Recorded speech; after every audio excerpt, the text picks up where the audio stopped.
Graça e paz, irmãos. Saúdo a todos com a paz do Senhor Jesus Cristo. Mais uma vez aqui, dando sequência ao estudo indutivo do Evangelho segundo Mateus. O texto de hoje, Mateus capítulo 7, do verso 1 ao verso 5. O juízo temerário é proibido. Ou o perigo do julgamento. O perigo de julgar os outros. Vamos ler então a palavra de Deus, Mateus 7, de 1 a 5. Não julgueis para que não sejais julgados. Pois com o critério com que julgardes, sereis julgados. E com a medida com que tiverdes medido, vos medirão também. Por que vês tu o argueiro no olho de teu irmão, porém não reparas na trave que está no teu próprio? Ou como dirás a teu irmão, deixa-me tirar o argueiro do teu olho, quando tens a trave no teu? Hipócrita! Tira primeiro a trave do teu olho, e então verás claramente para tirar o argueiro do olho de teu irmão. Então essa é a leitura da palavra de Deus, Mateus 7, do verso 1 ao verso 5. Oremos ao nosso Deus. Senhor, nosso Deus e Pai, nos ajude a interpretar a tua palavra. Tenha misericórdia de nós, perdoe os nossos pecados, que o teu Espírito nos ensine, em nome de Jesus. Amém. Observações do texto lido.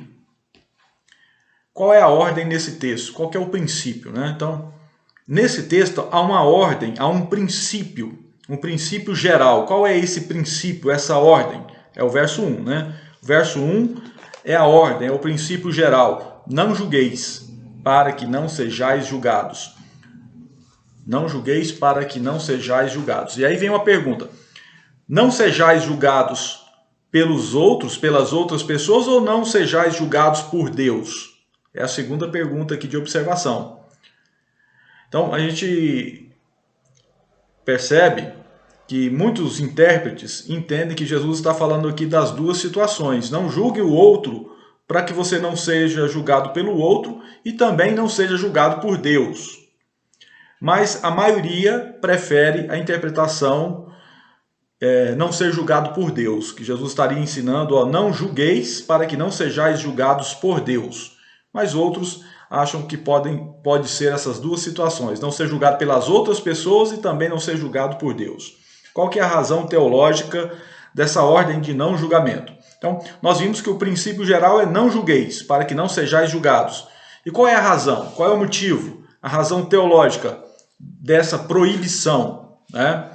A resposta é que Deus ele vai utilizar o mesmo critério de julgamento. Então o ensino é que a pessoa não pode ser uma julgadora, senão ela será condenada. Quando Deus aplicar a ela o mesmo padrão de justiça que ela gosta de aplicar aos outros. Tá? Essa é a razão. É o risco de Deus aplicar à pessoa o mesmo critério que ela utiliza para o outro. Está aí no verso 2, né? Pois com o critério com que julgardes, sereis julgados, e com a medida com que tiverdes medido, vos medirão também. Então é o risco de Deus aplicar à pessoa o mesmo critério que essa pessoa gosta de aplicar ao outro. É o risco de Deus aplicar a essa pessoa a mesma medida que ela usa com relação aos outros. Quem tem uma trave no olho? Outra pergunta. Quem tem uma trave no olho vai conseguir tirar um cisco no olho de uma outra pessoa? Então, quem está com esse problema grave, com esse pecado grave, né, que é aqui representado por essa trave, um pedaço de madeira no olho, essa pessoa tem condições de tirar um cisco de madeira, um pedaço de serragem no olho de uma outra pessoa? Jesus responde que não, né? Está aí no verso 4.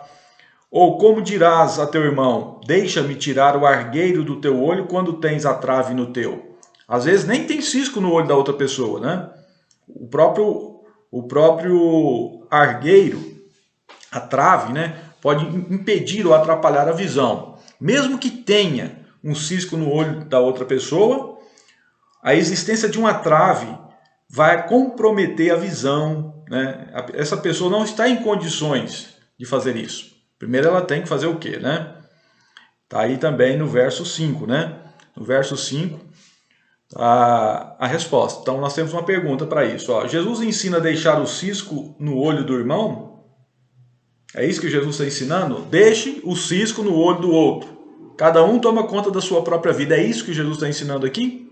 Não, né? Não é isso. Jesus está ensinando que o cisco no olho do irmão, do outro, esse cisco precisa ser removido, precisa ser retirado. Mas antes a pessoa precisa tirar a trave, esse pedaço de madeira bem maior do que um cisco que está no olho dela. Para quê? Para que ela veja claramente e consiga ajudar a outra pessoa. Está aí no verso 5. Ó, hipócrita, tira primeiro a trave do teu olho e então verás claramente. Para quê? Para tirar o argueiro do olho de teu irmão. Ou seja, esse argueiro, esse cisco, precisa ser retirado, mas por alguém que não tenha uma trave no olho. Tá? E por último aqui também no verso 5, quem tenta tirar o argueiro ou o cisco com uma trave no olho é chamado de quê? Qual é a palavra que Jesus usa para descrever essa pessoa? Alguém que está com uma trave e está querendo julgar o outro, apontando um cisco, tirando um cisco do olho da outra pessoa, né? Está aí no final, tá no início do verso 5, hipócrita. Então Jesus chama essa pessoa de hipócrita, uma pessoa fingida, uma pessoa que se auto-engana. Né? Primeiro ela tem que cuidar da vida dela, para depois cuidar da vida do outro, ajudar o outro. Então essas são perguntas de observação. Agora vamos para a interpretação, que é o significado. Né? 4 pontos aqui para refletirmos. Considerando que Jesus orienta no mesmo contexto a ter discernimento sobre pessoas que são como cães e porcos. Está aí no verso 6 do capítulo 7. Jesus fala, verso 6, não deis aos cães o que é santo, nem lanceis ante os porcos as vossas pérolas. Então, considerando isso, nesse mesmo contexto, Jesus está falando que os discípulos precisam ter discernimento sobre pessoas que são como cães e porcos.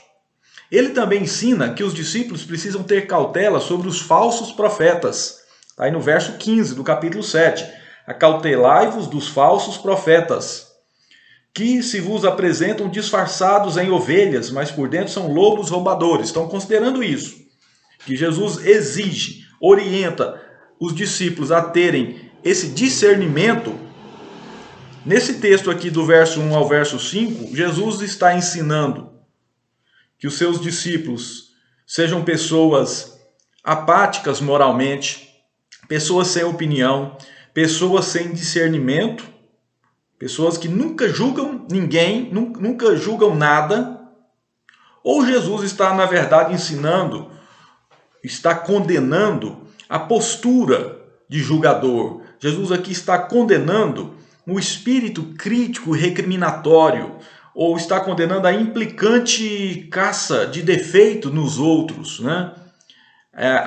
Aquela postura que busca diminuir o outro, aponta a crítica, aponta o cisco no olho, mas com essa intenção de diminuir a pessoa e geralmente de enaltecer o julgador. É isso que Jesus está ensinando aqui? Ou é não ter opinião sobre a vida dos outros, levar uma vida sem discernimento, né?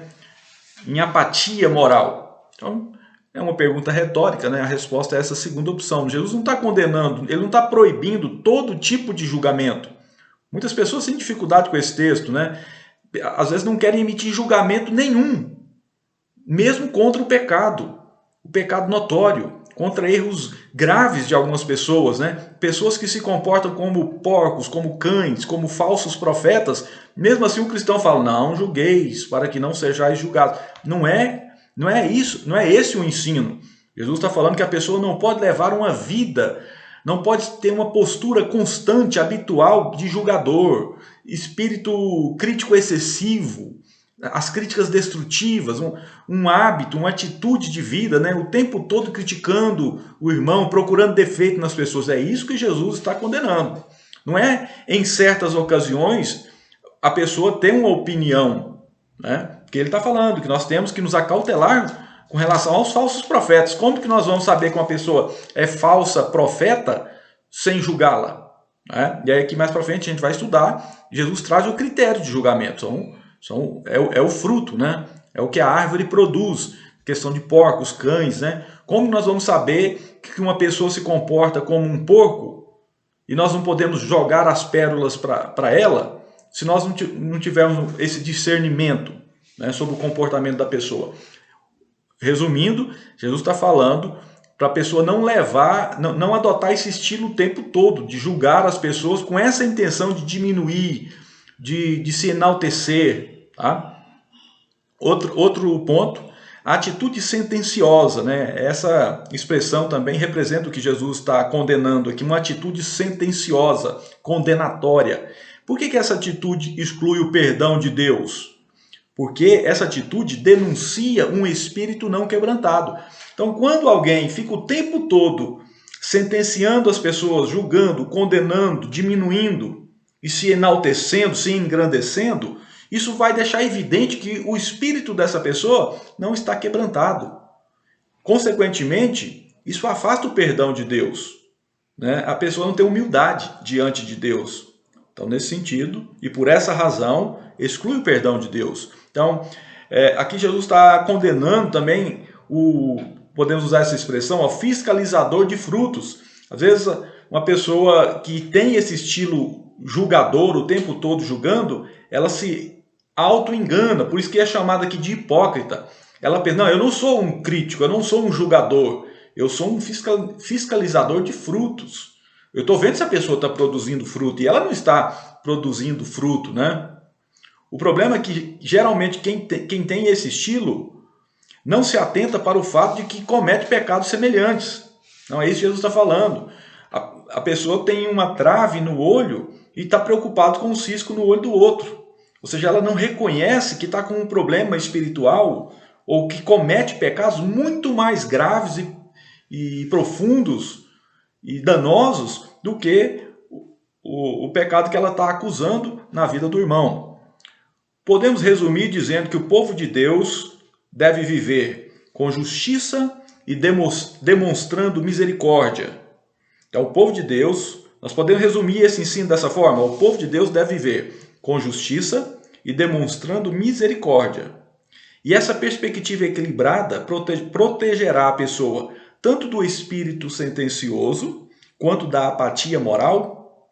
Sim. Então, aqui é um resumo do ensino. Então, justiça com misericórdia. Isso ajuda a pessoa a não ser uma acusadora, que é esse espírito sentencioso, e ajuda a pessoa também a não ser uma apática moral, aquela pessoa que não tem opinião de nada. Uma pessoa que deixa se enganar facilmente pelos falsos profetas, pelos cães, pelos porcos espirituais. Pessoas inimigas de Deus, pessoas que, igual como no caso dos falsos profetas, que se apresentam disfarçadas de ovelhas, mas são lobos, né? Mas como ela é apática moralmente, ela não quer ter nenhum discernimento, ela se deixa enganar por esse tipo de pessoa. Então, a junção da justiça com a misericórdia protege a pessoa desses dois riscos, do espírito sentencioso e da apatia moral. Terceira e última parte, aplicação do nosso estudo de hoje, aplicação do ensino de Mateus 7, de 1 a 5. Você conhece irmãos que ficam o tempo todo apontando os erros dos outros? Você já se comportou assim?